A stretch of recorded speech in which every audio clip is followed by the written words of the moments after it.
That's how it started. Actually, I was the provincial of the Lhasa order in this country.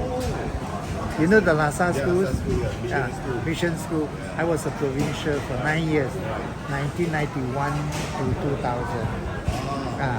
But after that, then I studied Chinese. After that, from there I went to into China. You know, after 86 days in Hong Kong, trying to learn Chinese, stand at the window and talk Chinese to myself. I went into China. So my first stop was in the Zhongshan Daxue. My friends were teaching there, so I went and joined them. I taught for 2 weeks. Then I said to myself, no, these are not the kids I want to help. If they have made it to the university at Zhongshan Daxue, they are okay. There must be some poorer kids around, you know. So I left, and then I was running around in China, learning to speak Mandarin at the same time. Then, very strange, one day I returned to Hong Kong, and my nephew called me up. He works in Hong Kong. He's Uncle David. My papa wants to go back to China. He left China 50 years ago. He wants to go back. Can you accompany him there? He's 70 odd years old. I'm afraid he gets lost.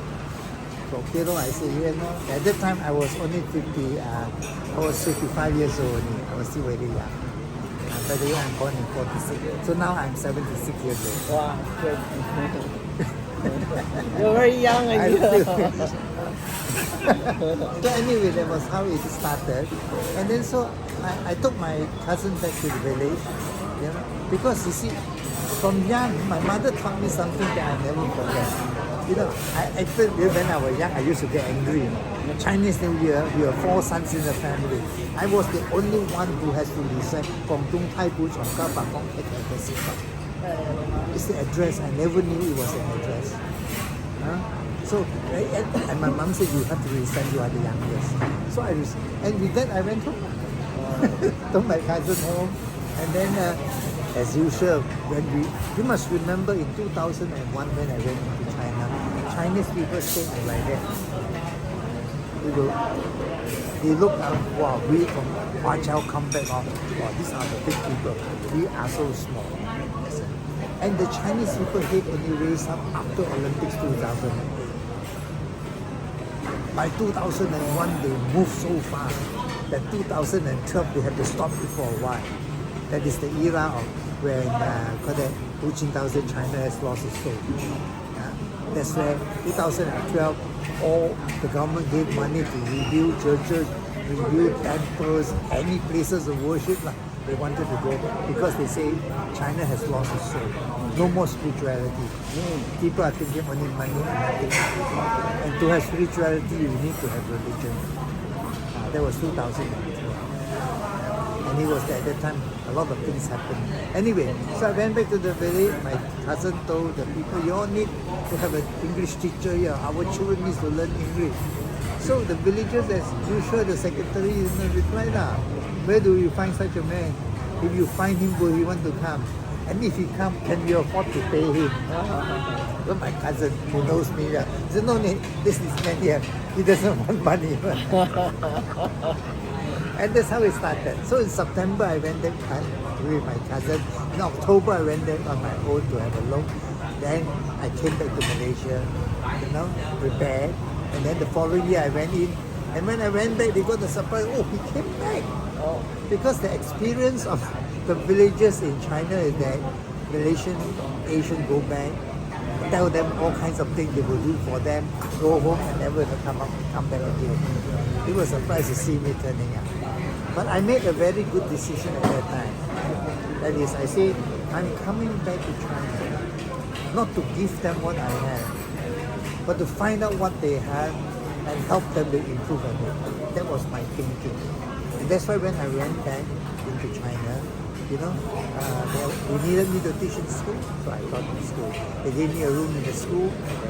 But whenever, I also made a very strong point in my own head, whenever I need trouble, I will tell the secretary, then I move out. Then 10 days later, I come back, see whether you have solved it. If you have solved it, then I continue now. If you cannot solve it, if you want me to solve it, if you don't want me to solve it, then bye-bye now. I go home.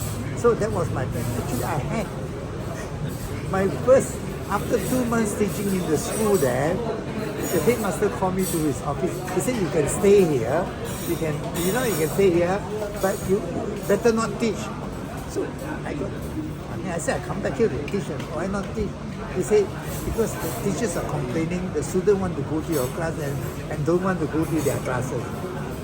And in my mind, I said to myself, hey, you stupid headmaster, now is your chance to tell your teachers, then this why shall come here? He works so hard, the kids like his lesson. You also must work hard so that the kids will like your lesson. Instead, ask me to get out. So I went and told the secretary, I said, I'm going away because you are the one. So I went away. So they said, oh.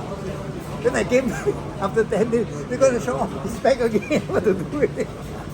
So anyway, made arrangement, I continued teaching. Then I knew it was not, I couldn't teach in the school anymore because the headmaster couldn't understand me. Couldn't understand what I was doing. Because you see, my target was very firm. I knew I need to be successful in China before people would take cognizance of my work. So I took a batch of primary 4 kids, I took a batch of Form 1 kids, and I took a batch of Form 4 kids. Because all this in 3 years' time they are going to do exam. Promotion exam. I say if I can get all these kids in the village shoot up, that's it. So I did. So I went back. I knew I had trouble with it.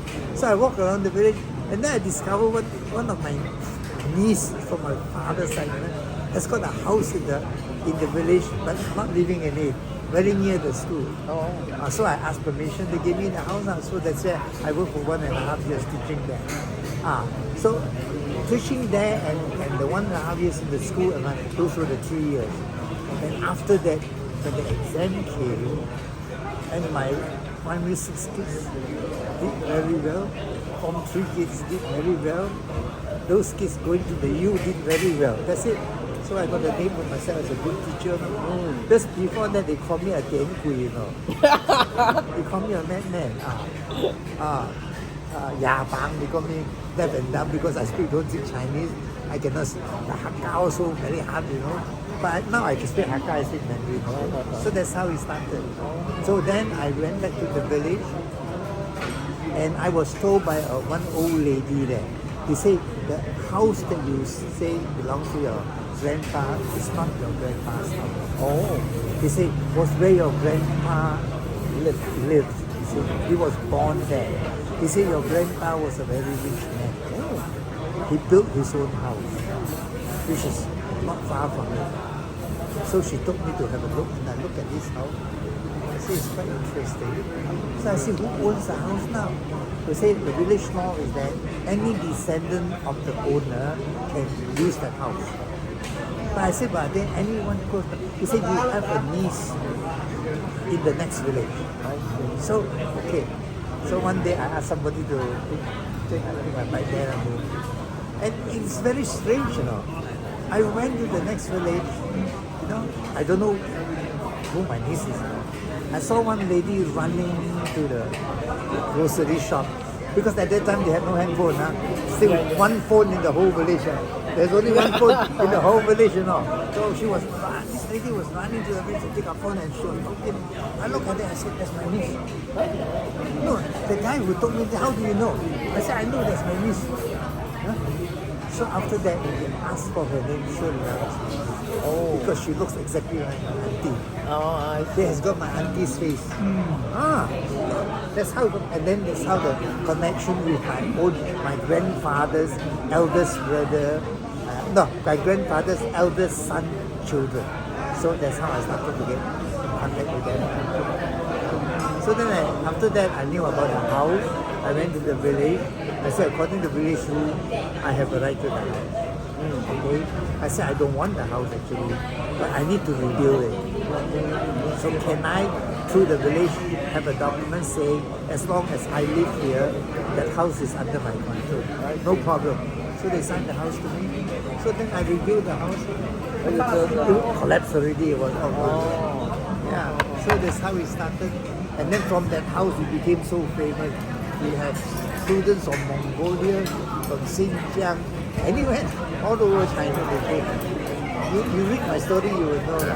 Yes. So that's how it is. Ah. Then I won one award after the next one. I had an award in Harvard, award in Beijing, award in Guangzhou, award. Even the temple gave me an award. Yeah, all kinds of things. And finally was this one, the award in Beijing. Actually, in my first 3 years, I refused to let reporters and TV people come near me, you know. I blocked them all. Until one day, you know, Beijing called me. Beijing called me and said, hey, we want to interview you. We are sending the Ruta meeting. That means all the top media people to interview you. I said, no. He said, by the way, you are brother David now. Oh, I said, okay. That means they already investigated. They knew who I was. Yeah, come. 應該唔食飯。你唔食飯。OK。有一個點。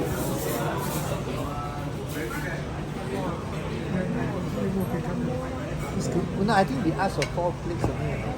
One empty plate. Oh, 幾多？幾個飯？ So that's how it is. Come, Wonderful. let's eat first and we Oh, talk ah. later. Yes. Where greater, so many people became so rich and the gap between the rich and the poor is so much. Then I went through the era of Hu Jintao, who tried to consolidate it. And then now I'm at the era of Xi Jinping. Put it, stand down and say no, the wealth of this country belongs to everybody. You know, all top companies in China today, there was a call. There was a call for people to go to work in China. It's under a project called Project 100 Plus. A call for some brothers to go and work in China. No one volunteered, so I volunteered. Oh, there was a call. There was a call. There was the Lhasa brothers worldwide. We were looking for 100 brothers who would get out of their normal work and do something that other people have not done. So that's how I started. So I went to China in 2000. I went to Hong Kong first, 2001. I studied Mandarin for 3 months. Yeah, learned on my own self-taught. It's very strange actually. When I was young, my father and mother wants to teach me Chinese. I refused to learn from where you are and what you do. So that's why it's very important for us whenever we go. If you want to learn the language, you have to stay there with the people. Stay there for some time. Yeah. And that's why even the Chinese, they were surprised that I just spent more than 20 years in one village, one same house, without going away. Yeah. Oh, you actually stayed there for 20 years. 20 years. Wow. Dedicated your life. All blended in. Yeah, you have like, you know, part of them, part of the village. Yeah, in China, what they government did was they gave me what they call 居留金. I have residence permit in China. Oh, okay. So whenever I go into China, I can stay as long as I want. There's no limit. I can stay 6 months to a year. You know about that. But I don't. Because for me, it's every 6 weeks I go back to Hong Kong. Oh, Because that's where the Lhasa brothers community is. So I go back to the oh, community. that's very hectic. Huh? Yeah. In the beginning, it took me 2 days to travel.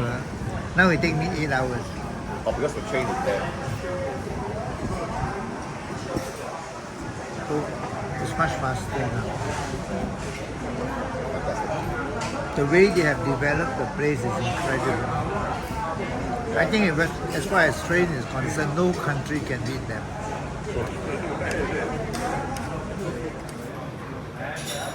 $1